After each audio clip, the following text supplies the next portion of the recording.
dɔw bɛ kule la ko dalu ja dalu b'u ka so.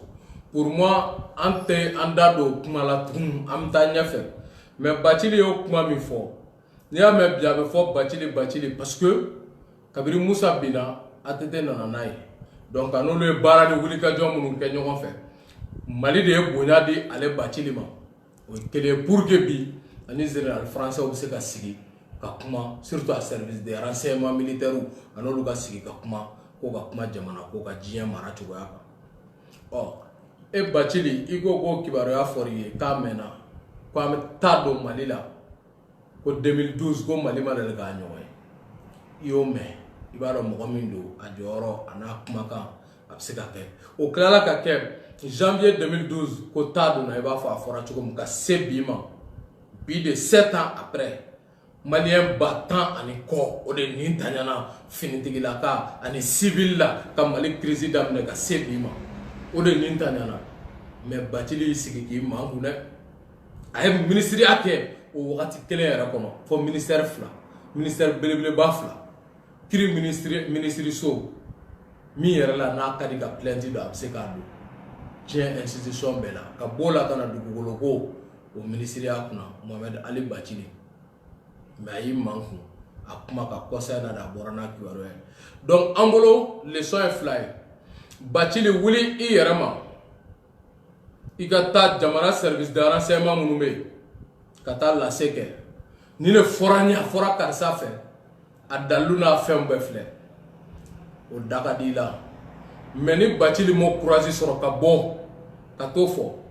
jamana sariya sow bɛ ka mun kɔnɔ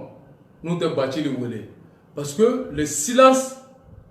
a sa responsabilité dans les crimes commis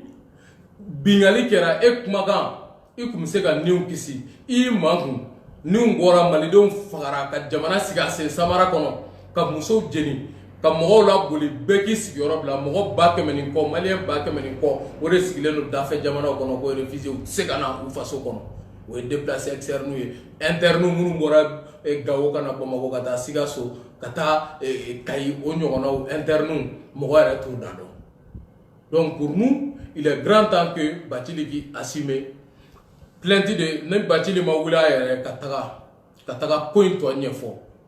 a kɛra cogoya min na k'a dalu bɛɛ sarada donc an bolo a bɛ wajibiya faso lakana services ani kiri services kan u ka Bacili wele bɔgɔ jeninen kan a kɛ ni dan tigɛ ni kibaruya b'e bolo a bɛ se ka kɛ sababu ye ka faso ci i mangu a kan i bɛ nin ɲɛ bɛɛ da fɔ olu yɛrɛ minnu ko k'u mago bɛ dalu la mais Salif ka kuma de bɛ taa ta ka se Serge Daniel ka kuma bɛ ta ka se Musa Jara ka kuma bɛ ta ka se Bacili ta bɛ yen a y'a fɔ diɲɛ bɛɛ y'a mɛn pour nous on va pas blaguer an ye ennemi dɔ c'est la France mais mɔgɔ bɛ jamana kɔnɔ k'i ye Faransi ta Mali kan o ka wolo malidenw fagali la i labɛn Faransi gosili fɛn o b'an bolo mais aw fana ta an tɛ fɛn fɔ aw ye an ka avancer dɔrɔn an bɛ ɲɔgɔn sɔrɔ donc pour moi o de kɛra Bacili ka kuma yɔrɔ ye kuma min don a kɔlɔlɔ ka bon fɔ k'a fɔ a kɔlɔlɔ ka bon kabiri Ala ye n da Mali crise ka daminɛ ma kumakan mɛn maliden da min kɔlɔlɔ ka bon ka nin bɔ n m'a mɛn mɔgɔ da n y'o mɛn Bacili de da et pour moi Bacili bɛ kuma kojugu nin ma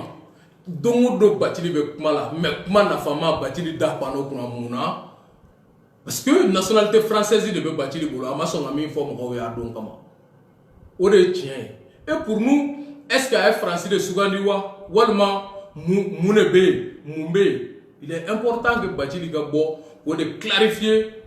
fasodenw ye service de renseignement ni kiri service ye joona a wagati kɔnɔ ɲani a ka taa k'a bolo da n bɛ Bacili ko kuma datugu ni min ye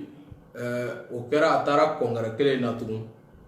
a taalen MNLA ka congrès la Bacili ko jamana ɲinɛna Kidalakaw kɔ ko jamana ɲinɛna ko de y'a to ko ninnu ye fɛn ta comme si a bɛ k'u ka marifa ta a bɛ fɛ k'o daga quoi k'o yamaruya k'u ye marifa tali min kɛ a bɛɛ b'a fɔ a ka kuma b'o de jukɔrɔma tintin ne ka faamu na quoi parce que a kuma n'o sira de fɛ kuma bɛ mɔgɔ min na o bɛ marifa wari bɔ min n'i ko ko ji ko de b'e la e bɛ marifa wari bɔ min aw ko ko maracogo juguya b'aw kan ko dɔgɔtɔrɔso t'aw bolo ɲɛnɛ ka taa ni subahana marifaw san ate dɔgɔtɔrɔso jɔ an bɛ diaspora mɔgɔw fɔ an balima tunkara ye marakaw ye dugu jɔ Kayi kɔnɔ même à Bamako jiko bɛ yen baloko bɛ yen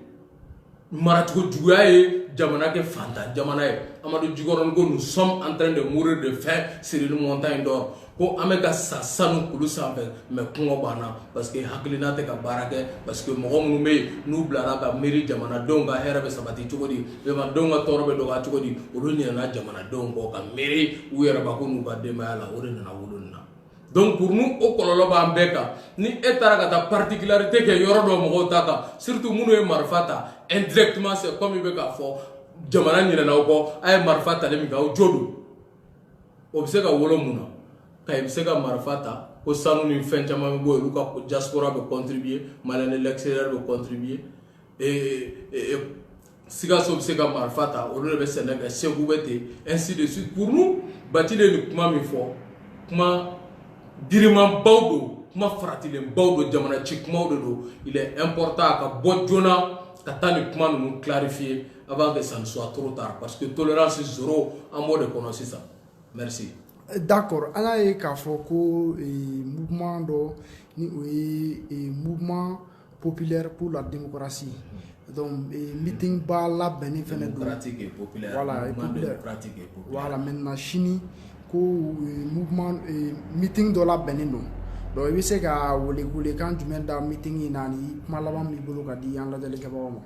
Voilà, kuma laban min b'an bolo o de ye halisa malidenw u kana fili mɔgɔ si tɛna an hakili don dingɛ kɔnɔ tugun o banna malidenw y'u jugu dɔn Faransi don Faransi dɛmɛbagaw b'an ka jamana kɔnɔ maracogo juguya bɛ yen o kow bɛ yen o kɛlɛw bɛ yen nka an ɲɛsinnen don min ma o ye Faransi kɛlɛli ye ka ɲɛsin a n'a dɛmɛbaga minnu bɛ jamana kɔnɔ i kɛra mɔgɔ sugu o sugu ye i t'a bonɛ i labɛn dɔrɔn i ka kasa kuru ka nimisa tubi kuma tɛ tɛmɛ u ka segin ɲani a ka kundama dɔ sɔrɔ n'o tɛ bɛɛ bɛ tila k'a fɔ ko ne kun y'a dɔn meeting min bɛ mouvement démocratique et populaire bolo sini vendredi le 13 décembre à partir de 15h n bɛ hommage randi fɔlɔ cɛba in ye n'o ye Norbert Zongo ye Norbert Zongo min n'a wulila k'i jɔ faso kisili gun kan n'a ko mɔgɔ jugu ka juguya tɛ diɲɛ ci ko mais ko mɔgɔ ɲuman ka mankun ko de ɲɔgɔn tiɲɛni tɛ jamana kɔnɔ donc o Norbert Zongo min ni Blaise Compaoré y'a faga ko parce que a bɛ ka investigation kɛ parce que a bɛ ka faso servi parce que a bɛ Thomas Sankara ka hakilina kan donc n'o fagara le 13 décembre 1998 donc ka se bi ma cɛba in dalen don halisa il continue de gêner à travers sa tombe donc an bɛ hommage rendre ale ka bɛɛ wele sini 15h an ka ɲɔgɔn sɔrɔ bourse du travail da la bɛɛ GPM mɔgɔw minnu ye pétition signé 8 millions de signatures pour que Russie ka na u n'an k'an tigɛ di ɲɔgɔn ma an nisɔndiyalen bɔra tigɛ di ɲɔgɔn ma fɔlɔ kɔnɔ wa an ka taa kunu yɔrɔ la fɔlɔ jara an bɛ taa kunu yɔrɔ la k'an ka jamana bɔ ni janfa kɔnɔ Faransi bɛ mɔgɔ faga min an ka jamana kɔnɔ o de kuma tiɲɛ an bɛ t'o de fan fɛ a tɛ k'an man kalifa Irisiw la mais mɔgɔw bɛ Faransi dɔn taaba tɛ ko ɲuman kɛ n'i y'u gɛn ten le fait qu'an ka armée maracogo juguya recrutement tɛ kɛ ka ɲa formation tɛ yen équipement tɛ yen u ye armée ci san 50 ka se bi ma i tɛ se ka girin une armée en déconfiture totale k'i bɛ wuli k'i b'o kɛ nin kɛlɛ kan wuluden t'a dɔn o tɛ fɛlɛ t'a dɔn ye nka an bɛ mun ɲini an bɛ dɛmɛbaga ɲini an yɛrɛ la n'o ye Russie la ye ŋaniya jɛlenya kɔnɔ u bɛ dɔ sɔrɔ an bɛ dɔ sɔrɔ n'an wulila san 3 san 4 san 5 san 10 an b'a fɔ Russiw ye aw bɛ se k'aw ka koso ni kasa cɛ Russiw a bɛ taa bi malidenw bɛ Mali la ka na donc o wulikajɔ kama olu minnu y'o baara kɛ olu fana b'a la GPM an b'u fo kosɛbɛ debout sur les remparts yɛrɛ wolow bɛ bɔ sini à partir de 15h bourse du travail da la an bɛ maliden ɲuman bɛɛ wele bɛɛ ka bɔ maliden yɛrɛ minnu m'a faamu an b'olu wele k'u tigɛ minɛ mais minnu y'a faamu n'u bɛ k'u ka nafolo de minɛ k'u bɛ mɔgɔw hakili don dibi kɔnɔ n'u b'u yɛrɛ ye u yɛrɛ ye baara la u tɛ faso baara la an bolo an mago foyi tɛ k'olu ka se a Sékou Touré o de fɔ le peuple c'est la partie saine de la population donc an mago bɛ mɔgɔ minnu na o ye maliden hɔrɔn maliden sɛbɛw mali yɛrɛwolodenw an mago b'olu la sini bourse du travail da la pour que ka bɔ ka message di makɔrɔ ma makɔrɔ y'an ka kuma mɛn i m'a faamu fo makɔrɔ aka nga kuma famu aka klaka a respecter kaka kosoni kasa che teleala kataka bo anka jamana kono kasara mase yoro la donc no ko de be ya wuli ka jo damne ame bo kuma la ni mi o de 10 janvier 2020 français loi voté pour be sengana Mali ni Niger ni Burkina o mine le 10 janvier 1957 Francis nana intervenir Mali kono jonguna ni jango nunu kuma ko mago be doraka APR ngo ko gute ko fuka jigi kanu daga unana ko opération Serval après elle mana ka bargani ko jamana duru sans clé wolomla u bora kona fo Kidal donda mais sans wolomla be Mali kono ma se ka do Kidal donc en bolo o bara cira be sa mo te fen fo mo o ko la tu chini be ka bo en go de wajibiya le 10 janvier nous nana Mali kono sans wolomla ba ka 10 janvier Malien million clé en bo parce que même Mali kono ya ko révolution il est important ko de nyefo mo wi photo vidéo audio o de même Mali kono ya ko révolution c'est loin d'être la révolution au mais jamana kono ya ka photo ta ka vidéo ke ka kuma ke c'est du bavardage c'est du romantisme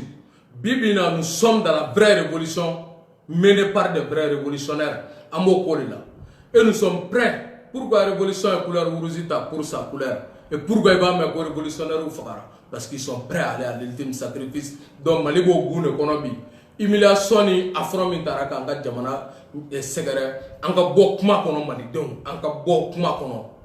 kuma joro be bi anga do action kono le 10 janvier nambora funu ne do taro tala kuni juta la Malien million clé ante bo ka défilé de modige nambora c'est pour mettre fin à la guerre. C'est pour que France ka bagazita na deme baga be o don Mali be segin ka indépendance de takura pour nous o kuma de be sena donc chini be ka bo anga nyogo soro boulevard de l'indépendance sanfé ka en sebe fo makoray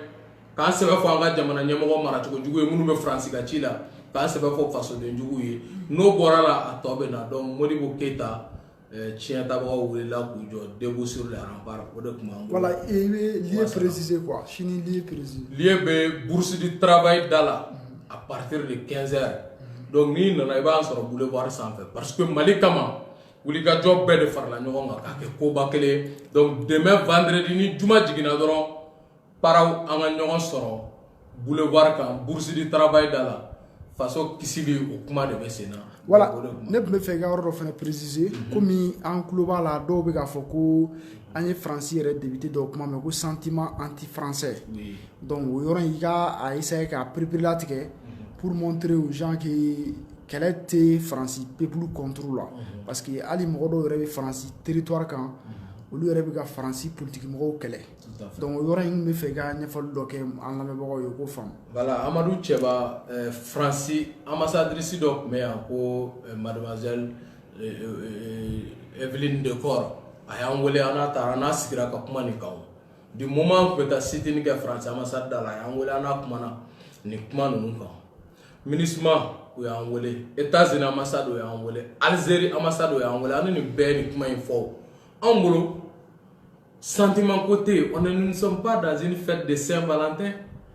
J'aime quelqu'un, j'aime pas quelqu'un. Au Kumateo, en même temps, on a raisonnement pour le ni karsa antika di nyoma wolola hera la wa ba kera bonay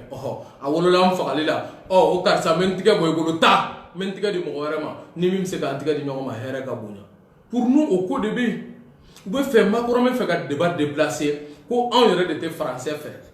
français jolbe Mali kono malien jolbe ni double nationalité bubulu mo yu kele fe nawa et malien jolbe français kono malien jolni français jolni demo ni nyogon jobe ka balo nyogon fe français obe ka balo ya jone la ga malien ka maga français kelena donc sentiment anti français o tetnyei sentiment politique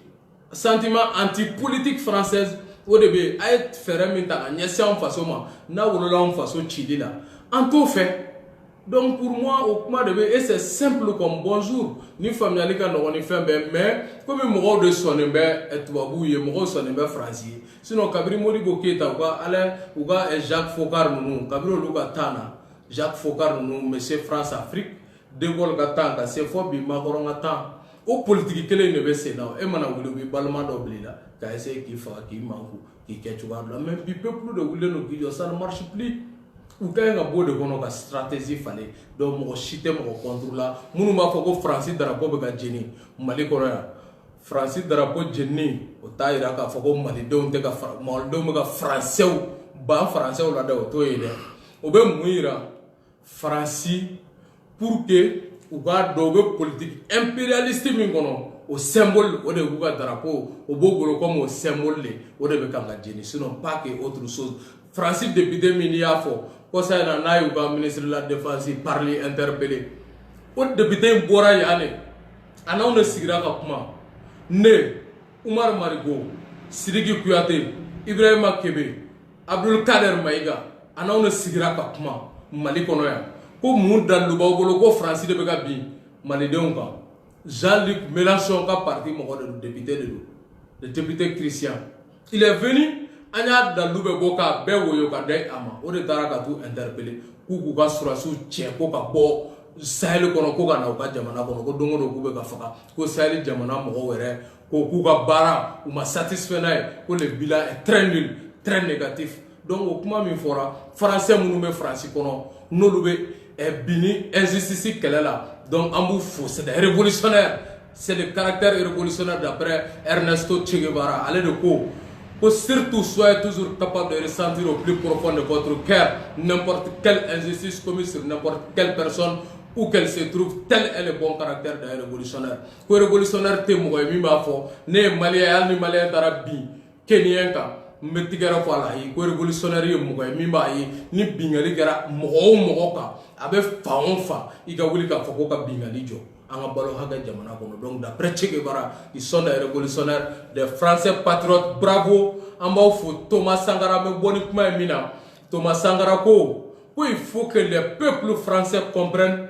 que ceux qui exploitent les peuples africains sont ceux-là même qui sont en train d'exploiter les peuples français. Ko jugu kelen mena no ye politique impérialiste française ye néocoloniale ye no be kana en faga ko kelen ne be ko lu tonyo français ou tonyo ye. Donc il est important que les peuples se mettent ensemble contre cette politique pour que nous puissions vivre un monde de droit et un monde apaisé de paix et de justice quoi. Donc à me faire vraiment wassalam wadada merci.